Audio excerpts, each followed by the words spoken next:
Woman calls out word almost always used to describe women, but hardly ever used to describe men. That sounds like a riddle. Mhm.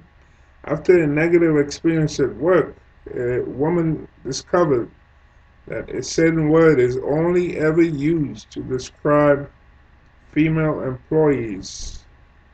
Katrina Palanca uses her TikTok account to share stories that empower AAPI women, AAPI being the acronym for Asian American Pacific Islander, in their career journeys.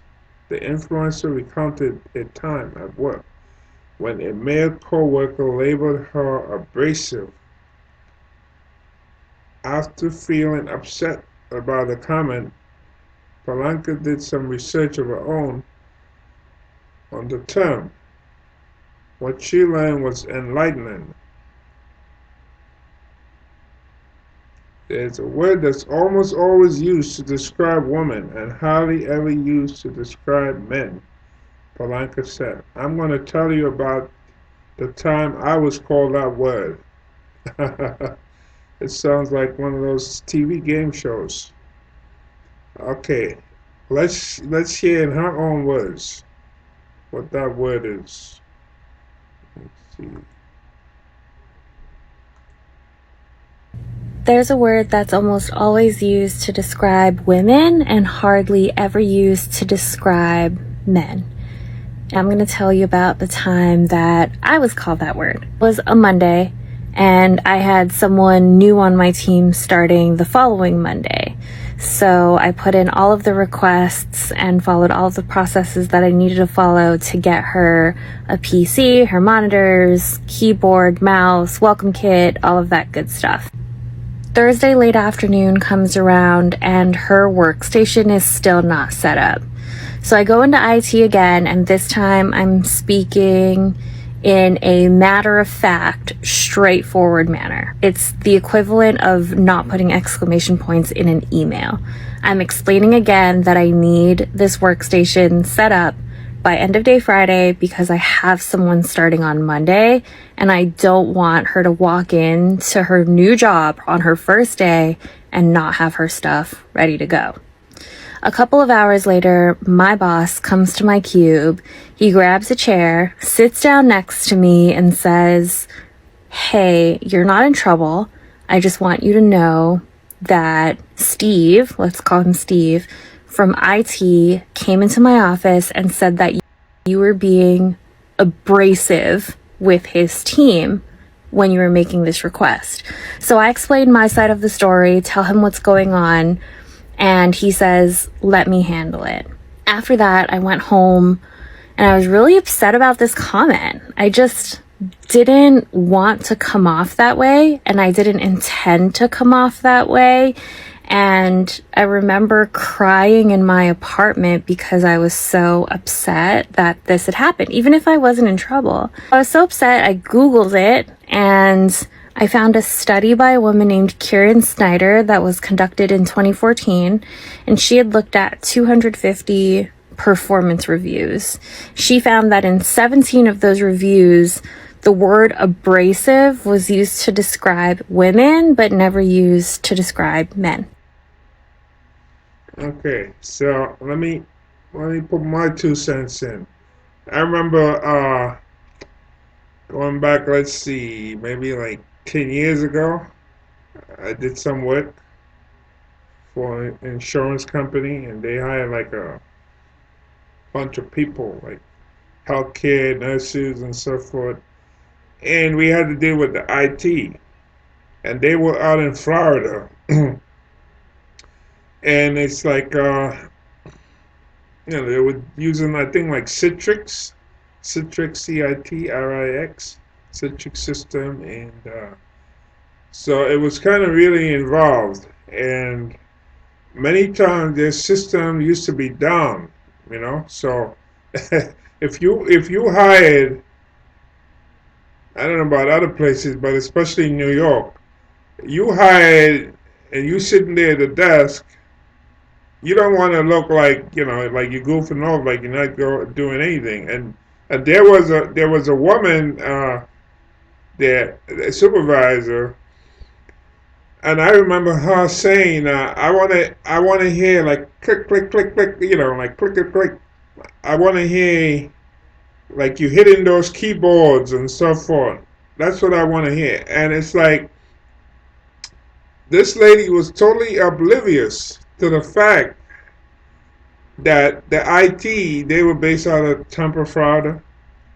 They sent emails, they sent stuff out saying that our systems are down. Sometimes sometimes they would say like we were working throughout the night, right? That's overnight, after midnight. We were working throughout the night trying to get the system back up. And the only way you can work is by using the computer and by using their system, you see. So I can understand where she's coming from, you know. Um, in her case, she put in an order on the Monday, right? And saying, look, this new employee is coming in the following Monday. Everything should be ready. And by Thursday, she passes by and there's nothing. That's 3 days later. Nothing on the new employee's desk. No computer, no setup, no anything. And when she raises that point, she's the one who comes across as being abrasive. you know. So I just think no, I don't see that as abrasive because that's her job to say, look, it's not like she's giving him an order. She's telling IT, because IT is the one who's supposed to set that stuff up. This new employee is coming in and she'll be here Monday. So she's giving him like a whole week ahead of time. And Thursday comes and there's nothing in the desk. So what would happen if the employee walks in Monday? You'll be just sitting there doing nothing, and then and the way it works is that people in management they don't care if they see you sitting at the desk and you have nothing to do. The first thing they're gonna do is try to blame you, instead of the people who should get the stuff ready for you to work. And you should not be put into a situation like that. Where as a new employee, you have to say, "Well, sir or ma'am, I don't have anything ready here in front of me." You shouldn't have to be explaining anything. But the way things work is that often they're gonna come in and try to blame you or say, "Well, this employee isn't working, or they didn't take the initiative, or come up with some, cockamamie story or what have you." So I don't really have any criticism for this woman. However, when you look at some of the comments here, this person say, and Mike says, I have heard the expression "rubs people the wrong way" used to describe men my whole life. Okay, so this person isn't taking seriously what she said. I mean, and I've been in a situation like that as I just described when I was doing that job, and the IT people had lots of problems. The system was down, Citrix was down. You couldn't even get into the system, and many times,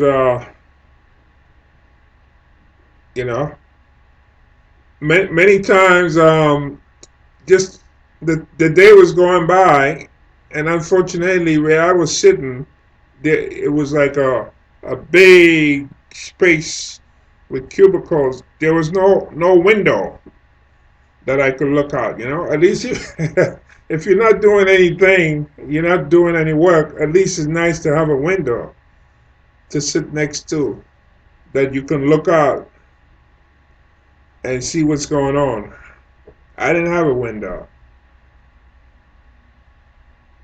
So this person is saying here, one day Palanca looked for a word that was only used to describe men in her 248 sample group. Maybe the boss should have asked Steve why this woman's request was not completed after 3 days. Okay, so yes, HBS2 lose. This person who asked this looks like a woman. um, I think I think most of the I would assume this person pious. What does it say? I would assume their priorities and protocols for the IT team. There was all day Friday to get the work done, and maybe more if any of them work on the weekend. She should have done no more than to inquire if the work would be completed before Monday, preferably by email. Maybe it would not be. Maybe higher priorities were ahead of her. Individuals constantly lobbying IT only assure that less work gets done. So this person gets 4 thumbs up. So this person is saying, well, she shouldn't even have gone to him. She should just use an email, and maybe there are other priorities in IT, and maybe it could have been done by Friday. How is she supposed to know that? You know, how is she supposed to know that? She's not a mind reader, you know. Cause I know the feeling when I was sitting there at that desk and I couldn't get into the system. It was down, and there was like emails out of Tampa, Florida. Tanya, the system is down and you can't get into it. And then you have a supervisor walking around saying she wants to hear clickety clickety. She wants to hear our fingers and those the keyboard. And she's carrying on because I guess she gets pressure from her boss. Yeah, because I remember she once saying that she tried to use the restroom, one of the restrooms, and one of the higher bosses told her, no, that restroom is reserved for top management. See, even though she's a supervisor. So she couldn't even access that restroom. So you see the kind of pressure you're dealing with.